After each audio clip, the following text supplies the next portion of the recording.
Hey everybody, thanks for joining. We'll start this off in a second. We'll just let everybody kind of get in here and uh, get situated. So grab a drink and kick back for a little bit.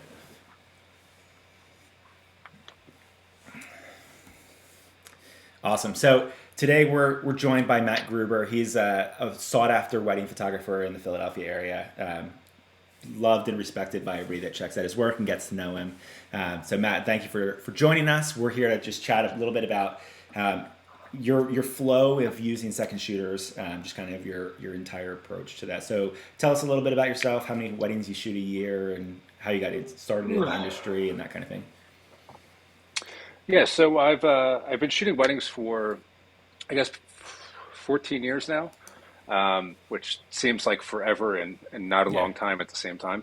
Um, I I went from shooting like 30 weddings a year to like 50, and one year I did like 55, and the past couple of years it's been around 40. I want to like eventually get that to like 25 or 30, Hmm. but I have a hard time saying no. Yeah. So yeah, eventually I'd like to get to like 30 would be my sweet spot.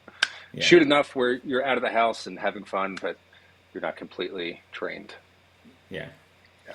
So so on a typical wedding, like, are you doing it hourly? Are you doing full day with multiple shooters? What's your typical setup?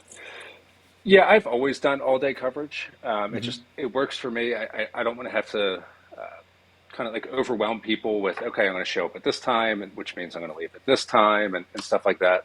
Um, it's been a good selling point, but also just it's super easy. I'm like, hey, let me know what time you want me to be there, and then tell me to go home at some point, or I'll just stay there until the end. Yeah. Try to keep it easy. Yeah, I am the same way. I do full day coverage with my weddings. I basically tell couples, look, at the end of the day, you're not buying hours. You're buying coverage of your wedding. You're going to have important moments from hair and makeup in the Hmm. morning all the way till the end of the night, and it's not like I'm going to book another job the same day. So we're Right. going to be there for you. We're going to have a blast. We're going to have a good time. So take the same approach. That's great. Exactly. Yeah. So do you have a team or do you shoot by yourself? How does that work? Uh, I am a one man show, Okay. and pretty much most aspects. I don't have. I don't shoot solo. I always have a second shooter, Okay. but I don't have like associates or people that I'm paying, on Right. payroll or anything like that. Yeah. Yeah. Yeah, Do you work with the keep same it second small. shooter all the time, or do you hire different people different times? Yeah, there's like five or six people that I go to first, Okay. but I don't have one dedicated person, and I'm ideally not trying to just find like random people. I try to Hmm. keep my circle close and small. But yeah, it's all different people. Yeah. So what's the kind of criteria or qualifications you're looking for in somebody that you're hiring? They have to obviously know how to use a camera, but Yeah. for me, you would think, but for me, like their quality of work and their portfolio is like the least of my concerns. Yeah. The most important thing for me when I'm looking for somebody is their work ethic. Are they a pleasure to be around? Are they uh, easygoing, enough with the couple and their families in order to like let them feel calm, but also know when you have to get stuff done. So I Hmm. guess personality is like the number one thing for me, and work Hmm. ethic. Yeah. How Yeah. about with you? It is at this point in my career, it's the same. I think if I was hiring random people when I first started and I didn't have the same experience I have now, I would probably hire somebody that had an awesome skill set and I'd care a little bit less about the personality and Mhm. professionalism. Obviously, you don't want somebody like, swearing all day in front of your couple Right. and taking smoke breaks during the ceremony and stuff like that. Yeah. But, um, you know, I would probably want somebody with a strong portfolio because ultimately that's going to overall increase the quality of the batch of images that um, we deliver to the clients. Yeah. Now, I want to make sure somebody is there. They're going to cover groom prep, or the other person that I'm not covering. Um, but aside from that, I really don't rely on their work like some Right. do. That's just me. I know a lot of other shooters. You shoot with them, and or other studios rather.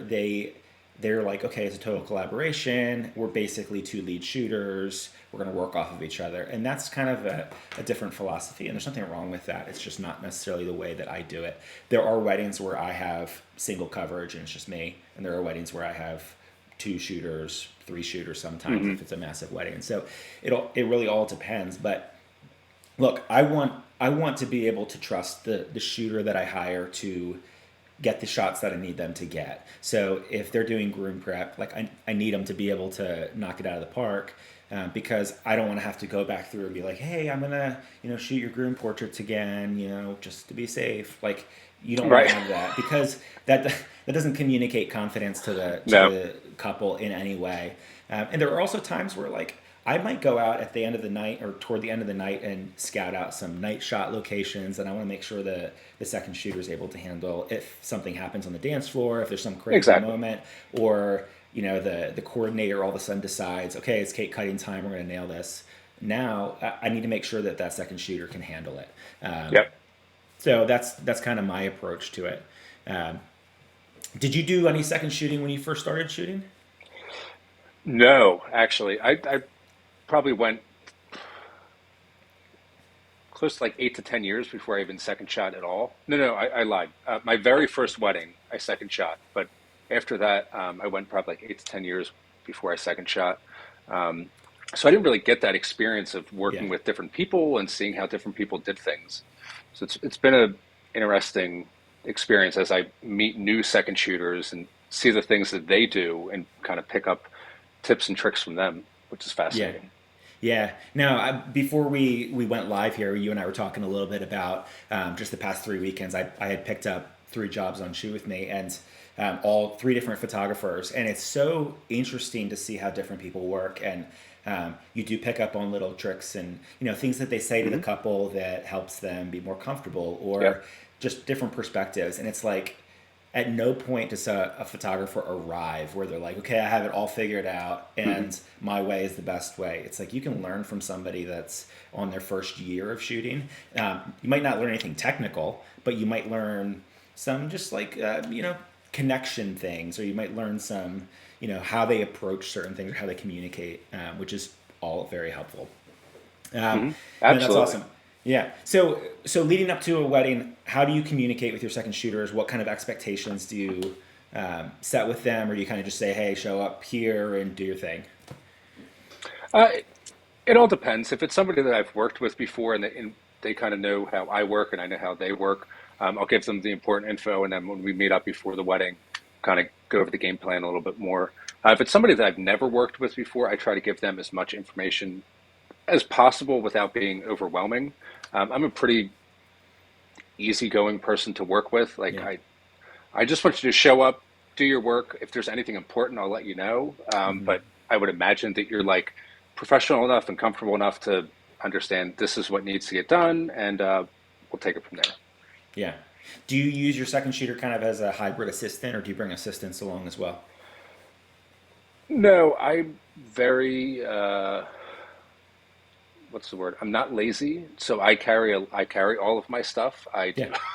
I'd rather just like move the light stand myself instead of Yeah. like telling somebody move it this way. Wait, no, no, back this way. No, back this way. Yeah. Um, yeah, so I just do it all myself. Yeah, no, that's cool. Yeah, I know one of the growing trends that I've seen is having like a dedicated assistant holding a light or whatever, and you get some really cool shots that way. Hmm. But it is, there's a lot more communication that has to happen, and it's not Right. always necessary. You can get cool shots from it, but it's Yeah. yeah, it's cool. To each Yeah, their own. absolutely. Listen, that's the thing. Look, there are so many different ways to shoot a wedding and how to Hmm. approach it, and you can be all about creating awesome art, or you can be all about just shooting it as it's happening and capture things in an organic way, or a mix of the two. There's some schools of thought where you're posing everything the entire day, and others where you don't do any posing, and if the couple Right. wants family pictures, they have to set them up themselves. And Yeah. it's all about figuring out like individually, like what do you want your brand to do, and what kind of clients are you trying to reach, and some of it's your personality type, some of it's your experience or how you were trained or whatever. But unless you are just like a complete jerk to people and delivering awful images, like you be you. Like there's no, don't try to be somebody else. Don't try to do things a certain way because a photographer that you respect does it that way. If it doesn't align with what naturally works for you and what your couples are looking for, yeah, just be yourself. So it's kind of off Absolutely. topic. But now that's awesome. So let me jump over my questions here. I had a handful of questions for you. Um, Yeah. oh, yeah. Are there specific things like on the wedding day that you have your second shooters cover that you're not, other than like groom prep or the other partner prep? The only thing that I really ask them to do, which I feel like is common, is a cocktail hour. Yeah, Just because either I'm taking pictures of the couple then, or just taking a mental break so I don't go insane. yeah, yeah, Not that I would ever do that, but yeah, yeah. yeah. So then like after a wedding or an event, do you give your second shooter feedback like once you've gone through their images, or do you Mhm. kind of just say, hey, it is what it is? Yeah, I will definitely give feedback. I think it's helpful. A lot of the stuff for me, I don't give a lot of like photo critique necessarily, like, oh, use these settings in this situation. It's more so just like I'm asking why they did something, like if they felt it was necessary, if that's how they were taught to do it. Maybe just something that I'm not considering.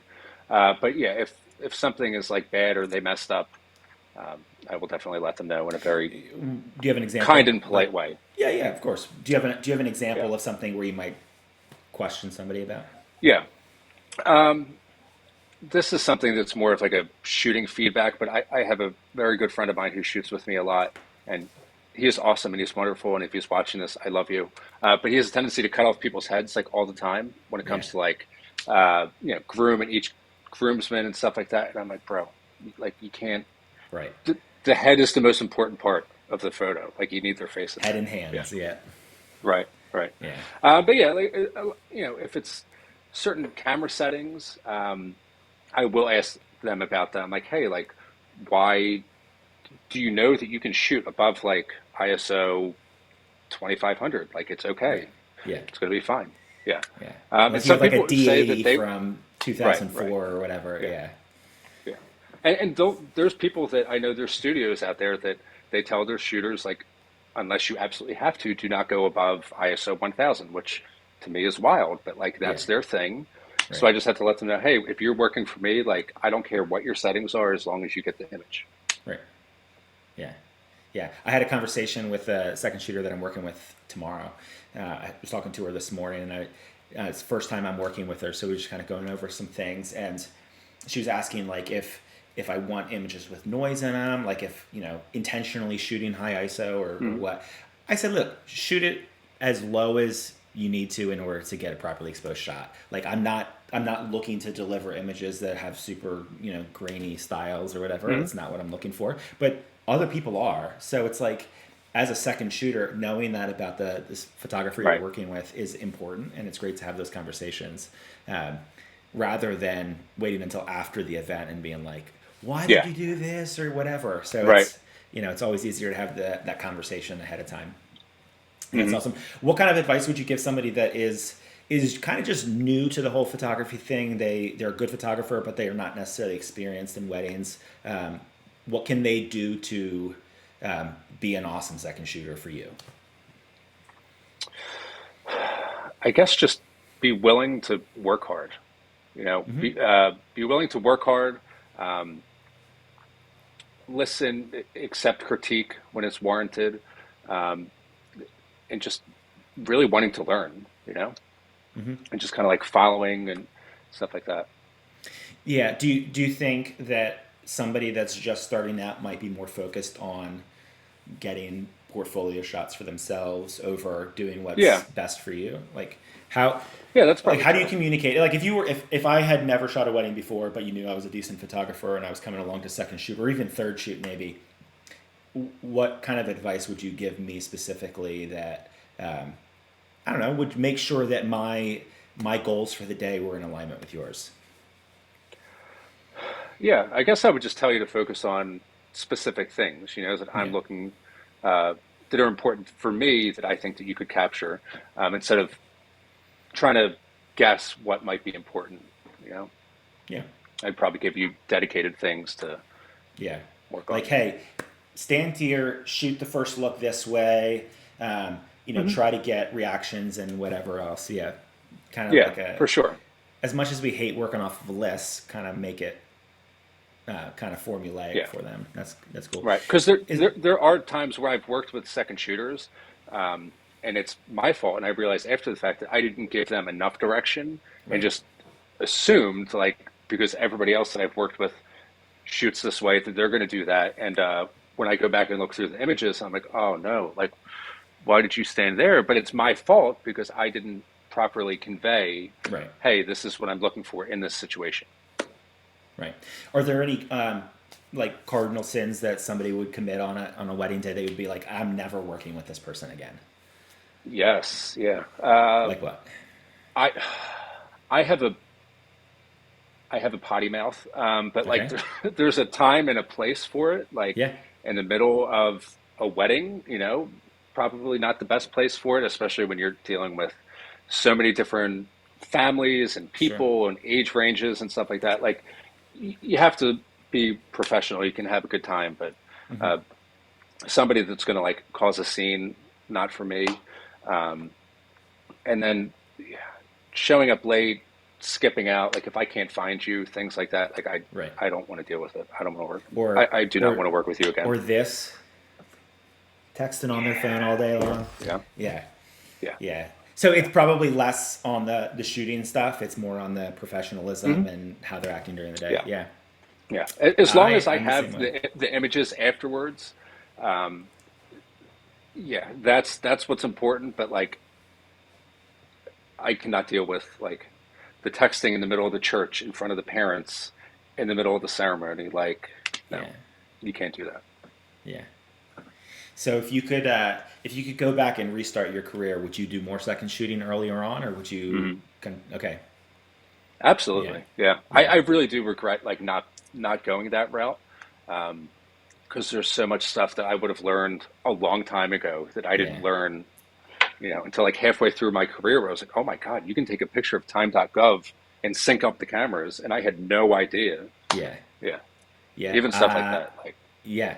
Seriously, it's funny. Like I never did that. I would go mm, in like two cameras. Like I would make sure that the times were synced there, but my second shooters, I would just go find a moment that I knew we were shooting the same thing right. at the same Yeah. time. You would go And like in the first Lightroom, kiss and yeah. yeah, exactly. Yeah. And I actually was working with a photographer a couple weeks ago, and I forgot to sync my Mm, cameras that way. I forgot to take a picture of time.gov. So she texted me and she was like, "Hey, can you take a picture of time.gov?" And I'm like, "You can do this after the day." And she's like, "Just send me an email with the files." I'm like, "What?"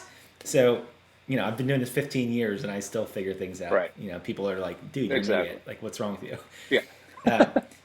Like on the shooting style, do you feel your shooting style would be different if you would have worked with other people, or do you think it kind of would have gotten to the same result anyway? It definitely would have gotten different. Yeah. And hopefully in a good way, because I pick up stuff from second shooters all the time, whether that's their second year in business or Hmm. they've been in for like 10 years. Just because everybody does things differently. So even when it comes to reception lighting or how to shoot, a first look, whatever it is, even just communicating with people, um, I pick up things from everybody. And yeah, that would have been super helpful. Yeah. No, that's awesome. That's cool. Yeah. I did not second shoot for people, and I didn't go to workshops, and I didn't take education stuff. I was like, I'm just a figure it out kind of guy. And Yep. I stumbled upon Lightroom early on in the process, and I figured that out, and I don't know, it's just different. And I know other people that do fantastic work that, like, when they decided they wanted to be a wedding photographer, they went in totally and basically like did all the education, did all this different stuff, and they were able to scale and become who they are now in a matter of a couple of years rather than you know significantly Right. longer than that. Hmm. Yeah, For sure. yeah, awesome. Well, Matt, is there anything else you want to share with people about second shooting or anything pops into your mind? No, no. Awesome. Other than just like, especially for the people that are primarily second shooting and looking to get your name out there and stuff like that, just reach out and second shoot for as many people as you can and just gain that wealth of knowledge of working with different people. And yeah, Yeah. No, I totally agree.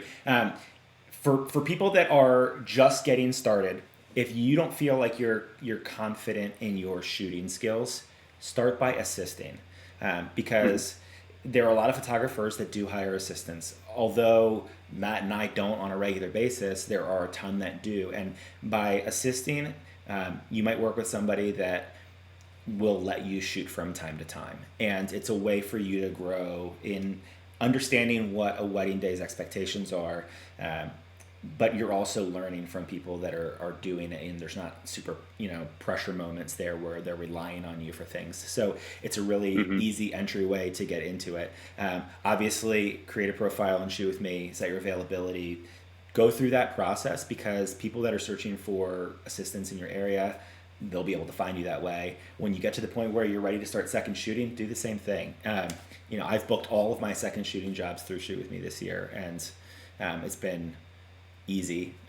It's effortless. So Super obviously, easy. want to plug that. So You obviously, got then also, yeah. Go ahead. what you guys have done is just like the word game changer like gets thrown around like it really is. So Thank you. high five on that. Thanks. Yeah. Now, and listen, Mike and I built Shoot With Me because we got tired of constantly having to post in Hmm. Facebook groups and say, hey, I need a second shooter for this date, this location, or whatever. It was a hassle. And Hmm. you get all these people that were commenting, and three of them are in Kentucky and two are in New Hampshire, and it's like you're not even local to the job. Why are you commenting on this? It's a pain in the butt. So this was a way that we could make it so that you're seeing people that are actually available on the day of your thing. You can view their portfolio. You can see everything you want to see, apples to apples, read reviews, and if they're a good fit, you offer them the job. The reviews are the best part, Yeah.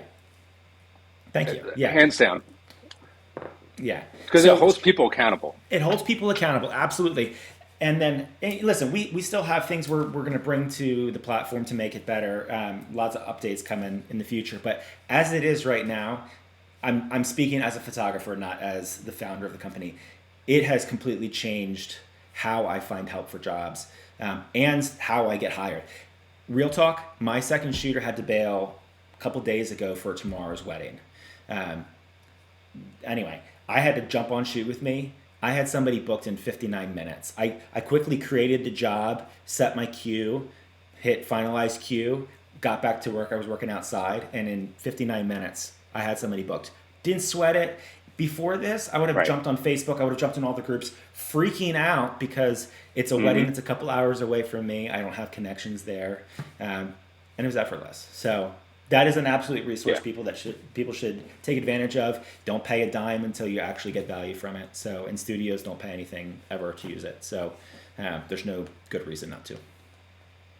Agreed. That's my plug. But Matt, thank you for joining us today. Shared a lot of helpful information for people that are looking to second shoot. Also for studios, just kind of how to communicate better with their second shooters, and have an awesome wedding season. Yeah. Thanks, man. You too. All right, see ya.